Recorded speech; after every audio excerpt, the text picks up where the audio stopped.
So Joe Manchin, one of the Democrats' problem children in the Senate, is in trouble, being torn apart by different interests from his home state of West Virginia while he takes a stand against trying to actually help people. Let's talk about it in today's video.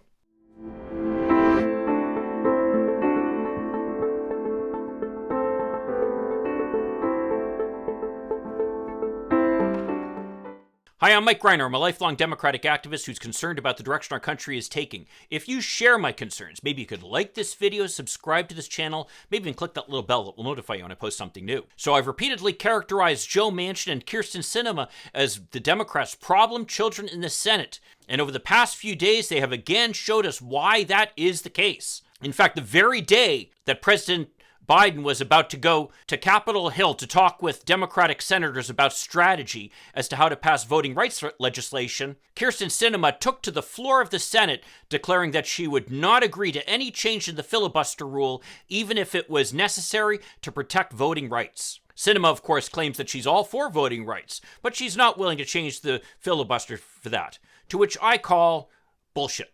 To say that you're not even going to require senators who want to filibuster actually stand on the floor to take up the time and stop the Senate from proceeding in its business just shows that you really don't care about the issues that you claim to be in favor of. But this video is not about Kyrsten Sinema. This video is about Joe Manchin, the other problem child in the Senate. Joe Manchin, famously, went to visit President Biden at the White House right before the Christmas holidays and presented him with the proposal for what the Build Back Better bill could include that he would support. In response to Senator Manchin's proposal, President Biden announced that, well, it looks like we're going to be able to come up with a deal that everybody can live with. Just days after that, then, Joe Manchin goes out to Fox News and announces that he's a no vote for the Build Back Better bill, including the one that he just proposed to President Biden. This situation is absolutely maddening for Democrats. As Dick Durbin pointed out, he's frustrated too. But I think the people who must be most frustrated are many of the good people of West Virginia. Because after all, West Virginia has one of the highest poverty rates in the country. And many West Virginian families were appreciating the expanded dependent child care tax credit, which was putting $250 to $300 a month per child into the bank accounts of families across America. As a study by the West Virginia Center on Budget and Policy pointed out, before its expiration, 93% of the children in West Virginia were receiving benefits as a result of the expanded child care tax credit. And the group estimated that upon the expiration of this benefit, 50,000 children in the state were going to fall below the poverty line. As the executive director for the organization pointed out, quote, "No state has been more impacted by the expanded child tax credit than West Virginia. Similarly, no state has more to lose if it's not extended." Well, thanks to Joe Manchin's last-minute stabbing in the back of President Biden, the dependent child care tax credit has expired. And as a result, in January, families across the country, including the many families in West Virginia, are no longer receiving it, thus pushing potentially millions of children down below the poverty line across America.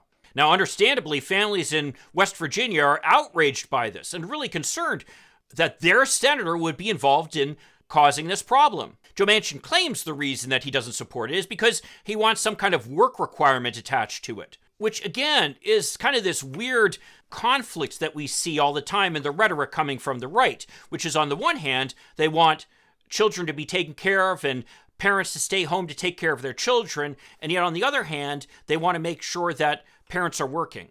I mean, how does that make any sense?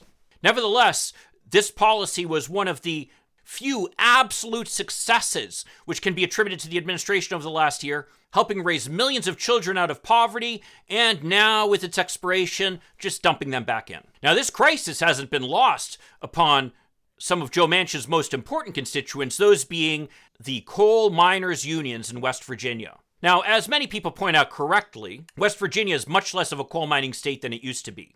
And in fact, healthcare has far surpassed coal mining in terms of being the largest employer in the state. That being said, though, West Virginia's self-image and its identity is still deeply tied up in its history as a coal mining state. And coal miners continue to be some of the highest paid workers in the state, and their unions continue to be extremely powerful. Now, a big part of the reason why Joe Manchin stated that he's against the Build Back Better bill was because of the fact that it included all kinds of incentives to try to encourage America to turn from a carbon-based energy system, which includes coal, of course, into more of an alternative, sustainable energy-based system. You may recall Donald Trump going to West Virginia and saying that he was going to stop Democrats in their war on coal. Well, despite Donald Trump's best efforts, coal continues to decline in popularity as a fuel across America for a variety of reasons. To give the coal miners' unions credit, they recognize this fact. And what they want is they want those incentives to create new jobs in sustainable energy industries, where their workers are going to be able to shift from the dirty, declining jobs in the coal industry into the cleaner jobs in sustainable energy, which have a future. What's more is the unions, of course, recognize the benefits that can come to their members from things such as the expanded dependent child tax credit, expanded child care subsidies, and free community college, etc., etc., etc. As a result, the coal unions are pushing very hard to see Joe Manchin back off on his opposition to the Build Back Better bill. This is in contrast, of course, to the coal mine owners, who are strongly opposed to any effort to try to shift America's energy future from that of coal to sustainable energy. So the question is, which side is Joe Manchin going to pick? Well, unfortunately, it appears that the side he is picking is the side of the millionaire coal mine owners.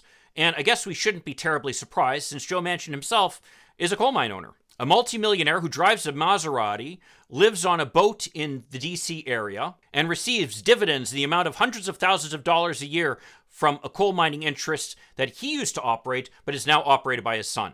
Now, I wish the Democrats could just push him out of our party and say, sayonara. Because at this point, the kind of help he's been providing to Democrats, well, as the saying goes, with friends like those, who needs enemies? But the reality is, we've got lots of enemies in Washington, and the Republicans are just sitting there waiting to pounce. As Mitch McConnell has made clear, if we were to lose even one vote in the Senate, suddenly it would become impossible for Joe Biden even to move forward his appointments to his agencies that would enable his administration to move forward on anything. So unfortunately, our options as Democrats are limited. But one thing that is clear is that in 2022, we have the opportunity to potentially, if we can hold on to the House, which is a big if, to expand our majority in the Senate. There are going to be opportunities for Democrats to take seats in Pennsylvania and Wisconsin, to name two. And the Republicans' opportunities to take Democratic seats away from us, well, let's say they're pretty limited.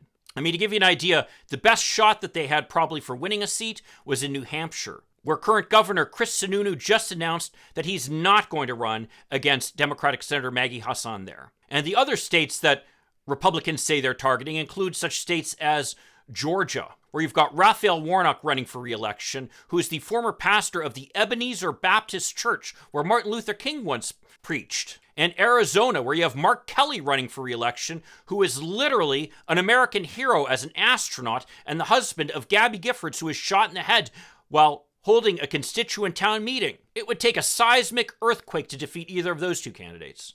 So at this point, the Democrats might actually have a shot of increasing our majority in the Senate. And again, if we're able to hold on to our position in the House, then that could mean that we actually find ourselves in a better position to pass some of this legislation and to eliminate the power of the problem children, Joe Manchin and Kyrsten Sinema, from blocking our agenda. The point of all this is that Democrats cannot lose hope. I certainly share in the frustration and the sentiment that this is just one more example of Democrats screwing everything up. But the reality is we always had a very, very narrow majority. Certainly not enough of a majority to be able to pass the kind of expansive legislation we've been looking for. And with Joe Manchin representing a state that was won by Donald Trump by double digits, it was really unlikely that we could expect him to be able to deliver on some of these promises we made.